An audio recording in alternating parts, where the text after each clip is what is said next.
On today's segment of Grassroots Racer, I'm very excited to talk to someone who's currently racing in the TA2 Muscle Car Series, and it's a very cool car. He is the owner and driver for a Sydney-based team, Dream Racing Australia. Big welcome, Craig Scatella. How are you today, Craig? And thanks for speaking to me. Ayrton, fantastic, and all the better for talking to you, buddy. Thanks for jumping on for a chat today. This segment, I like to find someone who has a special journey in motorsport. So how did you get into motorsport and where did it all begin? Ayrton, it was all by mistake, mate. I was in America about 4 or 5 years ago, and I was coming back, and we went via Vegas on the way back. And I said to my wife at the time that you got a couple of days here, wouldn't it be good to go to the Speedway to check out what's at the Speedway? So we went out there one day. I ran into a gentleman called Enrico Baggiata, who was the owner of Dream Racing USA. I went out and just drove some street cars on the racetrack, and I got back into the office, and there's Enrico saying, Mr. Scatella, you were really fast. It was fantastic. I saw you on the track and you were wonderful. Anyway, so that's how it started. And I obviously enjoyed the experience, and I fell for the sales tactics of Enrico, who actually then became one of my very, very good friends in America.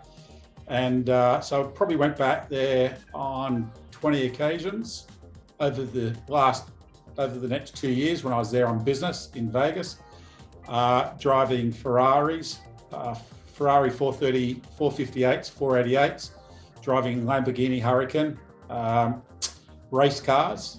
And I did it reasonably well, and I entered 3, not serious races, but I entered 3 races in Vegas over a period of 3 years, 1 per year. And I finished up running second in the first event, and I finished up winning the second and third event that I did. So they're the trophies from when I was in Vegas. During that period of time, Ayrton, I met some really good racers in the USA, who a lot of them were Italians.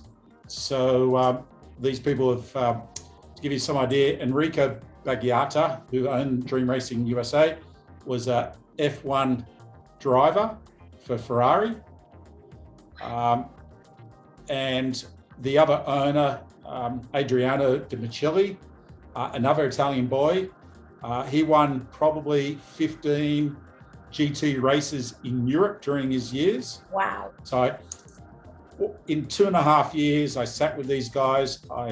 I was like a sponge. I actually absorbed everything they were telling me about the mechanics of cars, how to drive fast, how to get the best out of your car, how to be mechanically sympathetic, how to get the speed out of your car, obviously lines in corners and lots of stuff. So I listened intently to both Addo and to Enrico, plus a few of their crew. A very good friend of mine, JT Montes. Him and I have probably done 1,000 laps together. He's coached me in America, and so that's how it all started. And then I came to Australia. Came back to Australia, and I said to my wife at the time, I said, there's this thing called Fast Track. If you ever get a chance, Ayrton, there's a company called Fast Track V8 Racing that's owned majority by a very good friend of mine, George Elliot, a legend racer. George goes back 40 years. He was the king of the Thunderdome down at Calder. He was an absolute legend. So I met George, who owned part of Fast Track, and I did Fast Track V8 racing around Australia. I did it at Sydney, I did it at Symmons Plains in Tasmania, I did it at Sandown, I did it at Malala in South Australia, and I did it at Barbagallo in Perth. And at Perth, I convinced George to be my coach. George doesn't coach normally, but I convinced him to do 60 laps with me in the drizzling rain on slick tyres at Barbagallo. Sorry, I love racing. I love racing on slicks in the rain. It's just such an amazing thing, to learn how to control the car. Absolutely. It adds another dimension, doesn't it? It adds another dimension. And so I remember the afternoon, it was drizzling rain. We had slicks on. and we were the fastest on the track by 5 or 6 seconds. At the end of 60 laps, poor old George was white. He was ashen white. He didn't say a word. We got out of the car and he said, "Craig, you're too good for all this. You need to go start racing." So the following year in 2019, we started Dream Racing Australia. So there's Dream Racing Australia. So we started Dream Racing Australia, 2 Chevy Camaros, and we started racing in the TA2 Championship. And then, unfortunately, 2020 hit with COVID. So we had very limited opportunities to get on the track last year. But this year, we're back with a vengeance. 2021, we have our 2 cars. So I drive 777 and a bloke called Andrew Fisher. He's usually in the 555. But we've also added 2 new cars to the team as well, Ayrton. Number 29 is driven by Nathan Hearn in the Dodge Challenger. And number 49 is driven by another Dodge Challenger. He's driven by Chris Formosa. So Dream Racing Australia now has a team of about 20 people. So we're at Bathurst last weekend for the ARG series. And Nathan, he's the gun, the 18-year-old. He's gone around Bathurst in 2 minutes and 10 seconds, mate, which, as you can appreciate, when a supercar does it in 06, he's 4 seconds out. And the 4 seconds differential doesn't account for the fact that we're on baggy tyres as opposed to steel radials.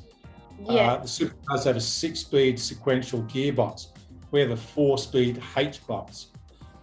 They have 200 more horsepower, but the difference in times between a supercar and Nathan was only 4 seconds. So he's a gun driver. So that's interesting, Ayrton, because I'll sit at the racetrack in the back of the transporter looking at all the data, and here's this 61-year-old guy getting instructions and advice off an 18-year-old about how to go faster. But you know what? He's so good. I'm very happy to listen. Well, Craig, you've definitely answered like 4 or 5 of my questions already, so thank you for that. In 2 racing series, you currently race the Camaro, so what do you like racing about it? The great thing about racing in the Trans Am TA2 series is the fact that these cars are the raw cars, okay? You don't have any aids. You don't have ABS. You don't have traction control. You don't have sophisticated technology to get you out of trouble. When you're driving the Ferrari or the Lamborghini, as I was in America, seriously, you'd be driving around the track, you'd make a mistake, and the car would basically come back to you and say, "That's okay, you're an idiot. You made a mistake, I'll protect you." In the Trans Am cars, you make a mistake, I'll put you into the fence, okay? And that's the big difference between the two. So it really comes back to you being really 100% focused, 100% attentive to get all those little things right. Because these things are pound for pound, because they only weigh 1,250 kilos, they got 550 horsepower. So bang for buck and pound for pound, they are the real deal. So you don't have power assisted brakes. You don't have big fat steel radials. You don't have the 6-speed sequential box. You make a mistake in one of these and you'll pay the price. So ultimately it comes back to you, the individual, treating the car with respect, being mechanically sympathetic, but trying to match the performance, okay? And it's a real deal. It's really raw. It's really raw, bottom to the track in racing.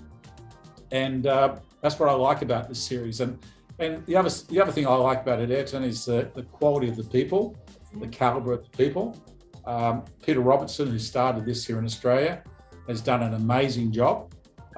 He's now brought 60 of these cars roughly into Australia. And then you've got a whole stack of other people. ARG have now got involved. The Rogers family have now got involved with ARG. So you got Gary and Barry Rogers, who are supporting and backing this series here in Australia. So you got some really good quality people at the top. And then a lot of the teams are supercharged teams. You've got young kids like you, Ayrton, slightly older than you, but not a lot, because our colleague, Nathan Hearn, true story, The first time I met Nathan was at Tailem Bend in 2019.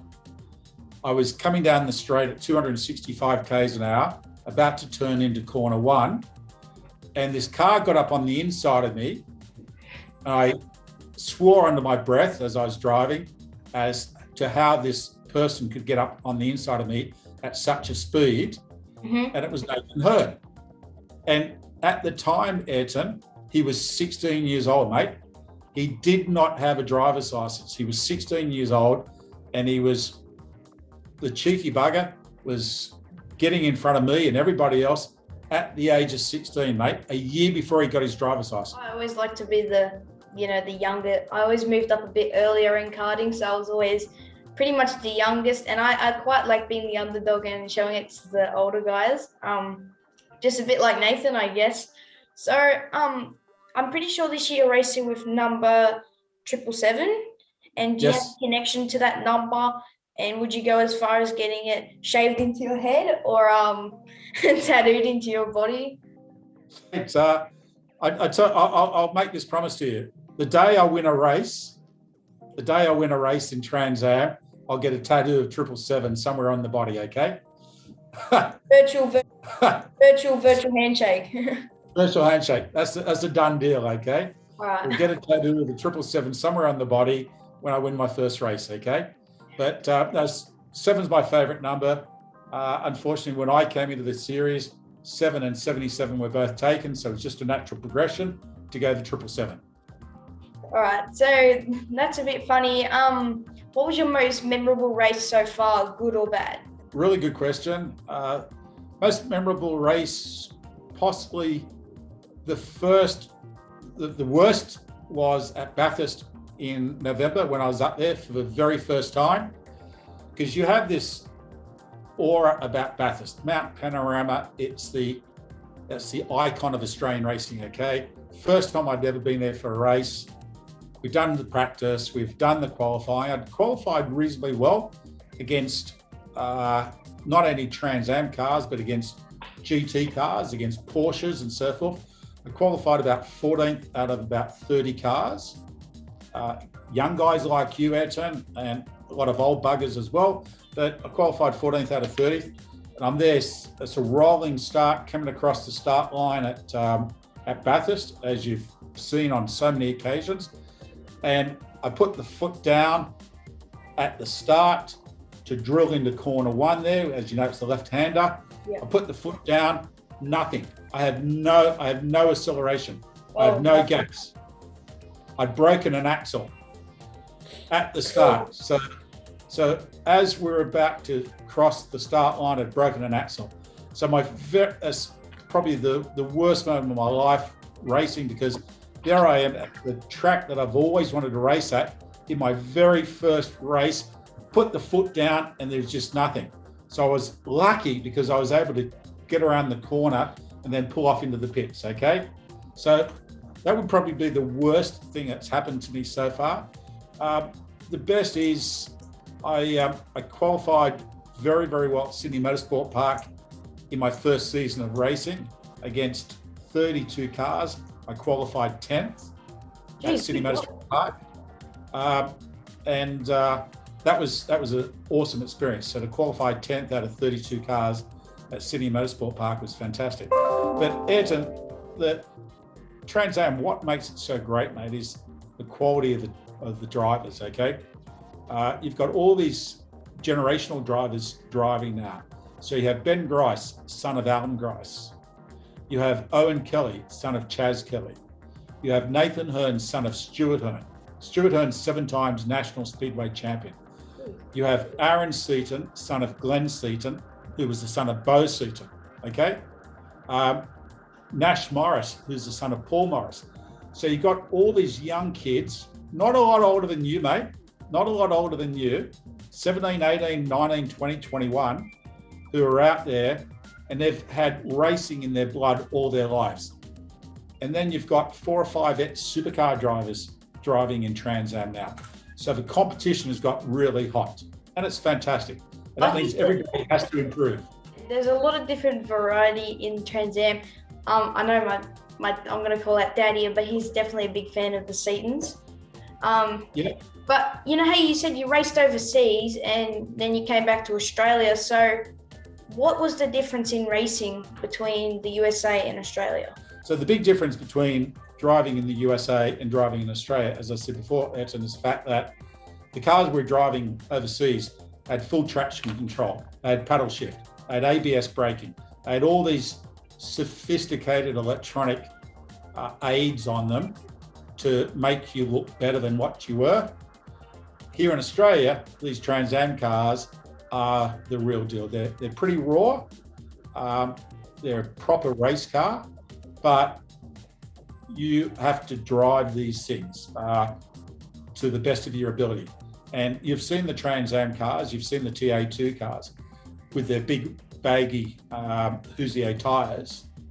They drift sensationally on the track. You come through corner one at Sydney Motorsport Park, Ayrton, and that's a flat out, is that a flat out corner, sorry, for you guys or not? No, me personally, I've got a lift, and I think everybody else has to have a small lift there, because if you don't lift, you're going to be into the grass, out into the wall. Yeah.